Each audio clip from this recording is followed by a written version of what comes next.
नमस्कार, जय हिंद, वंदे मातरम। 18 न्यूज के लिए मैं किशोर यदुवंशी। इस समय हमारे साथ डॉक्टर कमलेश त्रिपाठी जी एक बार फिर हैं और मनपा का चुनाव, आगामी चुनाव में ये कुछ अपनी बातें रखना चाहते हैं और सबसे बड़ी बात ये कि ये चुनाव लड़ने के इच्छुक भी हैं।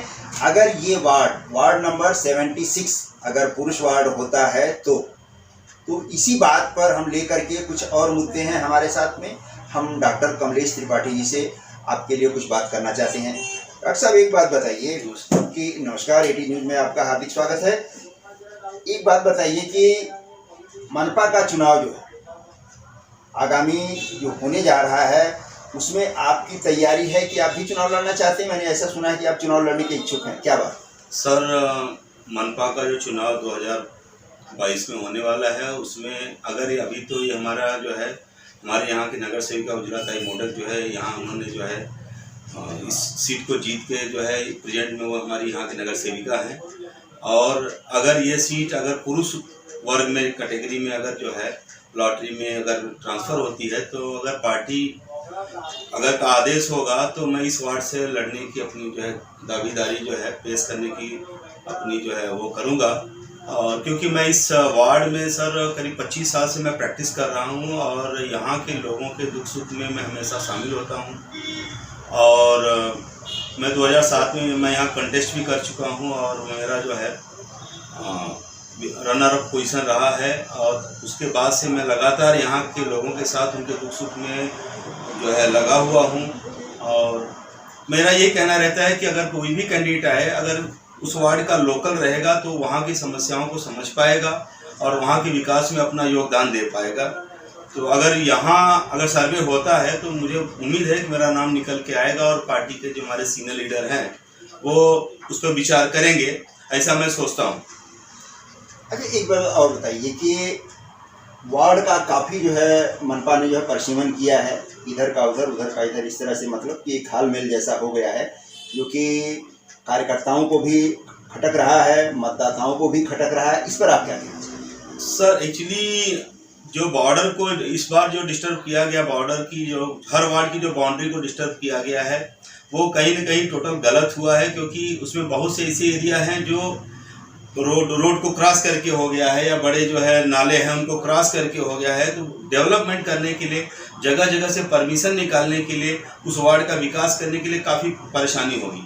तो अभी जैसे दूसरे पक्ष के लोगों ने जहाँ पे बीजेपी के जो है नगर सेवक जीते हुए हैं उस वार्ड को बेसिकली उन लोगों ने डिस्टर्ब किया हुआ है कि ताकि वहाँ पे जो है दूसरे पार्टी के फेवरेबल सीट बन जाए। लेकिन सर ऐसा होने वाला नहीं है। पब्लिक चाहे इस वार्ड की हो या उस वार्ड की हो या बॉर्डर लाइन की हो, आने वाला समय उनको सिखाएगा कि जो है वार्ड के बॉर्डर की जो है बाउंड्री को डिस्टर्ब करने से कोई सीट निकाली नहीं जा सकती है। और जैसा कि मैं आपको बताना चाहता हूँ कि पहले से भी अभी तो ये प्रूव भी हो गया कि भारतीय जनता पार्टी ही केवल एक हिंदुत्व की ऐसी पार्टी है जो हिंदुत्व के और विकास के दोनों मुद्दे को जो है वो लेके चलती है। बाकी जो पार्टियां जो है इस मुद्दे पे थी वो तो अभी दूसरे दलों के साथ सहयोगी उनकी बन के अभी तो खाली वो लोग क्या बोलते हैं उसको जो है कि उनको प्लीज करने के लिए जो है वो जो है टाइप का उनको प्लीज करने के लिए करें। कहीं न कहीं वो हिंदुत्व से भटक गई हैं। उसका काफ़ी रोष है पब्लिक में क्योंकि उन्होंने हिंदुत्व के मुद्दे पे उनको वोट दिया था और आज वो जो है किसी और से हाथ मिला के राजकारण का जो है काम कर रहे हैं। तो कहीं न कहीं जो जिन लोगों ने उनको मत दिया है वो कहीं न कहीं ठगा महसूस कर रहा है। तो वो आने वाले समय में वो अपना जो है रोष उनको दिखाएगा।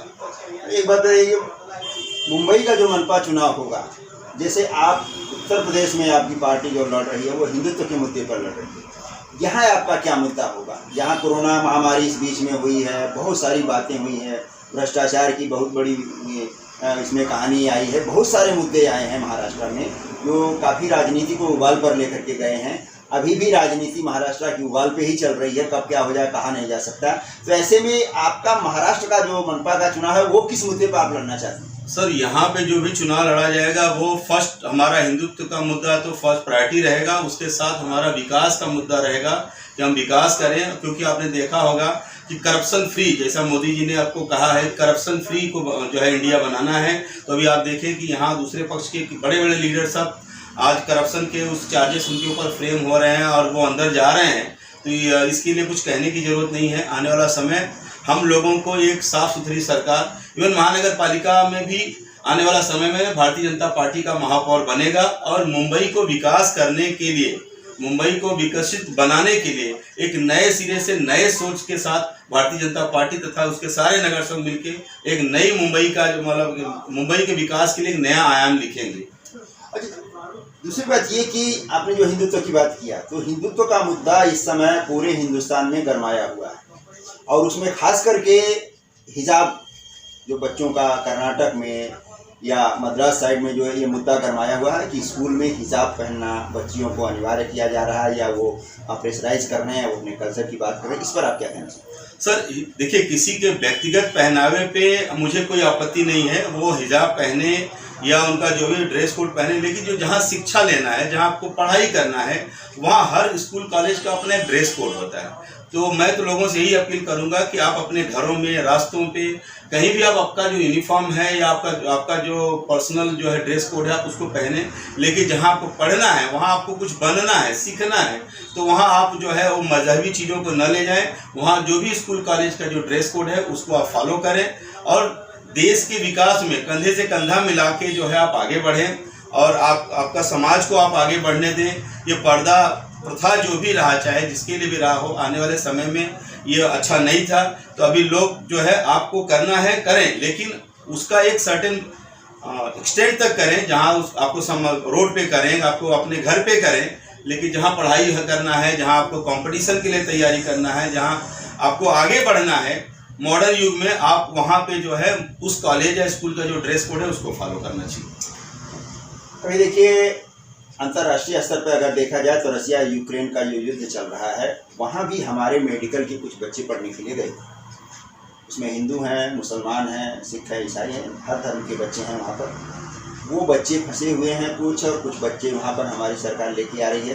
पर आपके विरोध में जो पार्टियाँ हैं वो कुछ ऐसे मैनिपुलेट करके कुछ न्यूज़ दिखा रही हैं और हमारी सरकार को कटघरे में खड़ी कर रही हैं या उसको बदनाम करने की कोशिश कर रही हैं बिना हकीकत जाने। तो इस पर आप क्या कहना चाहते हैं? सर, यूक्रेन में जो भी स्टूडेंट हमारे यहाँ के फंसे हुए हैं उसमें मेडिकल के बहुत ज़्यादा स्टूडेंट हैं।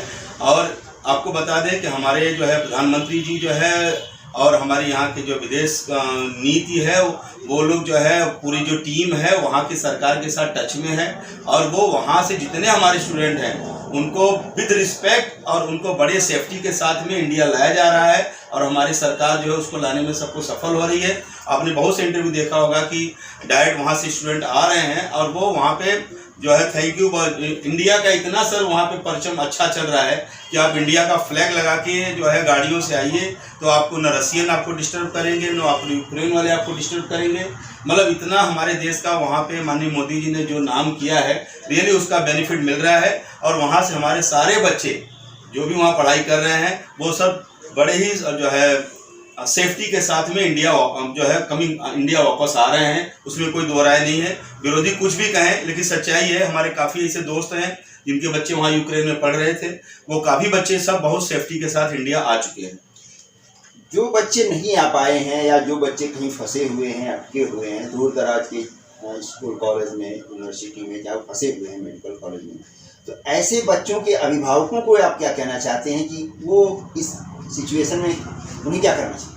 नहीं, आप अपने बच्चों के जो है संपर्क में रहें, उनको बोलो अगर जैसे वहाँ हमारी सरकार के लोग लगे हुए हैं और वो सबको जो है वहाँ से इवैक्यूएट करके इंडिया में ले लेंगे, तब तक टाइमिंग जो लोग वहाँ पे हैं अपने इंडिया का फ्लैग लगा के जहाँ भी रहें सेफ्टी से अगर वहाँ रहेंगे तो उनको बट नेचुरल है कोई डिस्टर्ब नहीं करेगा और उनके साथ कम्युनिकेट रहे। हमारी सरकार के सारे सिस्टम सब लगे हुए हैं उनको लाने के लिए और कुछ दिनों में बाकी जो जितने स्टूडेंट बचे हुए हैं वो सब भी आ जाएंगे सर।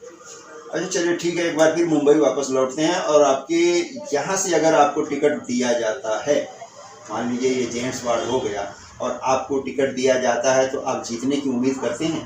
सर मैं मच मोर कॉन्फिडेंस हूँ कि अगर मुझे पार्टी अगर यहाँ से एज ए कैंडिडेट बीएमसी 2022 में अगर वो कंसिडर करती है, अगर ये सीट मेल्स वार्ड होता है और कंसिडर करती है, तो मैं तो इतना श्योर हूँ कि सर यहाँ पे जो, क्योंकि मैं यहाँ कई 25 साल से मैं यहाँ के लोगों के साथ में हूँ, उनके दुख सुख में हूँ। मैं यहीं का रेसिडेंस भी हूँ, इसी कॉलोनी में बड़ा हुआ हूँ और इसी कॉलोनी के जो है मतलब 25 साल से यही दुख सुख में सबके साथ लगा हूँ।